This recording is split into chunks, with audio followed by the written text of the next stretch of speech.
नमस्ते मुलांनो। तो हम देख रहे पाठ क्रमांक 8 पूर्ण विश्राम। हमने पहले वीडियो में देखा है कि कैसे लेखक और उनकी श्रीमती जूहू पर जाने के लिए तैयारी कर रहे हैं। उनकी श्रीमती जी ने रात को 2 बजे से पहले उठकर एक लंबी ऐसी सूची बना के रखी थी। गाड़ी लेके जाना है तो गाड़ी के लिए कौन सी चीज़ें चाहिए, अभी घर छोड़ के जाना है तो घर की मरम्मत कैसे करनी है, क्या करना पड़ेगा, इस सब इसमें वो बहुत उलझे हुए हैं।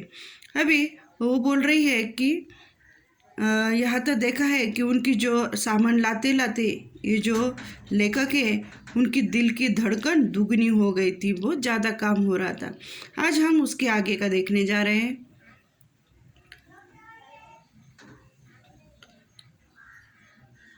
रात को सोने लगे तो श्रीमती जी ने आश्वासन देते हुए कहा, कल जूहू पर दिन भर विश्राम लेंगे तो थकावट दूर हो जाएगी।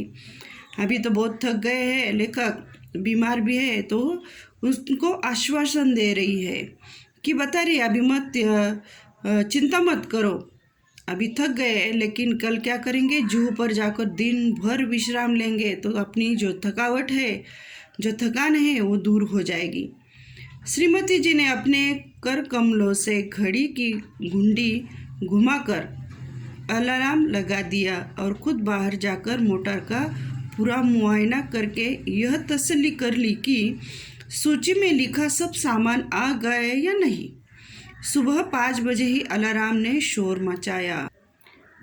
अभी लेखक की पत्नी ने क्या किया है, अपने कमलों से, कर कमल यानी अपने हाथों से उन्होंने क्या किया, घड़ी की गुंडी घुमाई, अलार्म लगा दिया और खुद बाहर जाकर जो मोटर का पूरा जो मुआयना है, मुआयना यानी निरीक्षण, मोटर का निरीक्षण करके यह तसल्ली कर ली। तसल्ली यानी आश्वासन, अपने दिल को तसल्ली दे कर ली कि सूची में जो लिखा सब सामान आ गया या नहीं, जितनी जितनी चीज़ें उसने लिखी थी वो सब सामान आया या नहीं, ये उसने अंदर जाके उसका पूरे गाड़ी का मुआयना निरीक्षण करके उसके आश्वासन कर ली कि सूची सब आ गई है। सुबह 5 बजे अलार्म ने शोर मचाया। सुबह 5 बजे का अलार्म लगाया था और उसने शोर वो बज गया। रोशनी होते न होते जूही की तैयारी चरम सीमा पर पहुंच गई और सुबह होने से पहले ही उनकी तैयारी शुरू हो गई, चरम सीमा अंतिम सीमा तक पहुंच गई। स्टोव को भी आज ही धोखा देना था, अभी वो स्टोव लगाने के चक्कर में है, तो उसने भी आज उसको धोखा दिया। वह हर मिनट बुझने लगा। जब वो स्टोव स्टार्ट करने लगी, शुरू करने लगी, तो हर 1 मिनट को बुझने लगा। तो आधा घंटा उसमें तेल भरने धोखनी करने में चला गया। अभी सुबह सुबह का टाइम है, उनको निकलना है, स्टोव तो लगा रहे हैं लेकिन वो बूझ रहा है, वो भी धोखा दे रहा है, बहुत परेशान कर रहा है। और आधा घंटा उसमें उन्होंने क्या किया, तेल भरने में, धोखनी करने में। अभी धोखनी यानी हवा भरना, अभी हवा भरने में आधा घंटा उनका उसमें चला गया। आखिर चाय का जो प्रोग्राम था वो स्थगित करे, वो उन्होंने स्टॉप कर दिया कि अभी चाय नहीं पीने का, और हम दत्तचित्त हो तैयारी में जुट गए। दत्तचित्त यानी ध्यानपूर्वक, हम ध्यानपूर्वक हमारी जो दूसरी तैयारी है उसमें जुट गए, उलझ गए। अभी चाय का प्रोग्राम ख़त्म किया था क्योंकि स्टोव ही नहीं लग रहा था। वाटरलू जाने से पहले नेपोलियन ने भी ऐसी तैयारी न की होगी। अभी वाटरलू जो लड़ाई थी उसके लिए जब नेपोलियन जा रहा था तब उसने भी इतनी सारी तैयारी नहीं की होगी, उतनी तैयारी अभी वो जूहू पर जाने के लिए कर रहे हैं।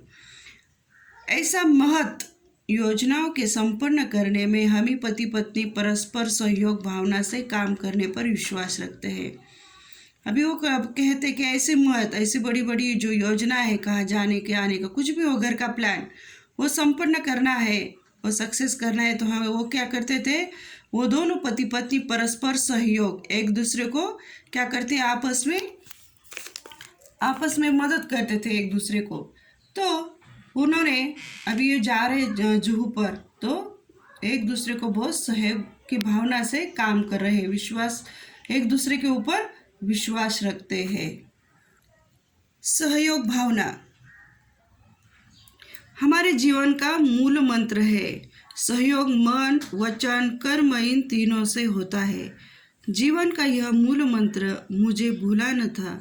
श्रीमती जी मुझे मेरे कामों की याद दिलाने लगी और मैं उनके उपकार के बदले उनकी चिंताओं में हाथ बटाने लगा। मैंने याद दिलाया, पूड़ियों के साथ मिर्ची का अचार जरूर रख लेना। अभी यहाँ जो लेखक है हमें बता रहे हैं कि हम जो पति पत्नी है, हम सहयोग की भावना रखते हैं। तू मैं करने की वजह से एक दूसरे को समझकर चलते हैं। तो ये उनके जीवन का क्या है, मूल मंत्र है। झगड़े नहीं करने का, एक दूसरे का सहयोग देने का, मदद करने का, और जो काम है वो आसान करने का। तो सहयोग कौन से प्रकार का वो सहयोग करते हैं? मन, वचन, कर्म, इन तीनों से होता है ये जो सहयोग। तो वो अपने मन से भी, अपने वचन से भी, अपने कामों से भी, उनको अपने पति, वो दोनों एक दूसरे को मदद करते हैं, सहयोग करते हैं। जीवन का ये जो मूल मंत्र है, मुझे भूला न था। उनके ये जीने का ढंग था, और वो बोलते हैं मैं इस ढंग को भूला नहीं था। श्रीमती जी उनके कामों की याद दिलाने लगी और मैं उनके उपकार में, अभी उनकी जो औरत पत्नी है, उनको वो जो काम करने का है उनको याद देने, ये आपको ये करना है, वो करना है।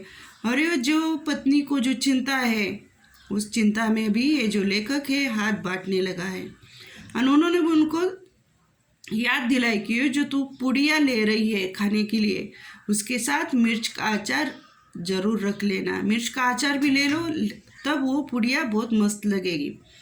अभी श्रीमती जी बोली, अचार तो रख लूँगी, पर तुम भी समाचार पत्र रखना न भूल जाना, मैंने अभी पढ़ा नहीं है। तभी वो श्रीमती एक दूसरे को क्या कर रहे हो, सहयोग कर रहे, क्या लेना है क्या नहीं, याद दे रहे। तो बोल रहे मैं तो वो रख लूँगी, अचार ले लूँगी, लेकिन आप क्या करो, समाचार पत्र ले लो, क्योंकि उसने वो पढ़ा नहीं था। मैं बोला, यानी लेखक बोला, वो तो मैं रख लूँगा ही, लेकिन तुम वह गुलबंद न भूल जाना जो हम पिछले साल कश्मीर से लाए थे। जो हमने कश्मीर से जो गुलबंद लाया था। अभी बच्चों, गुलबंद यानी सर्दी से बचने के लिए गले में लपेटे जाने वाला जो ऊनी पट्टी रहती है, हम उसे मफलर बोलते हैं। तो वो बोल रहे हैं कि जब वो कश्मीर गए थे, उधर से उन्होंने वो गुलबंद लाया था और वो भूलना नहीं, वो लेके चल, क्योंकि जुहू पर बड़ी सर्द हवा चलती है। तो वो बोले गुलबंद तो रख लूँगी, लेकिन तुम कहीं बेदिंग सूट रखना ना भूल जाना, नहीं तो नहाना धरा रह जाएगा। अभी जुहू पर जाना है तो बेदिंग सूट तो लेके ही जाना पड़ेगा। तो बेदिंग सूट यानी समुद्र या पानी के अंदर नहाते समय पहनने वाले कपड़े, उसे बोलते हैं बेदिंग सूट। तो वो बोल रही कि वो लेना मत भूल जाओ, नहीं तो हम जुहू पे जा रहे हैं और उधर नहाना है तो अपना वो अधूरा रह जाएगा, हम नहा नहीं सकते। तो बच्चों, इसके आगे का जो लेसन है वो हम अगले वीडियो में देखेंगे। नमस्ते।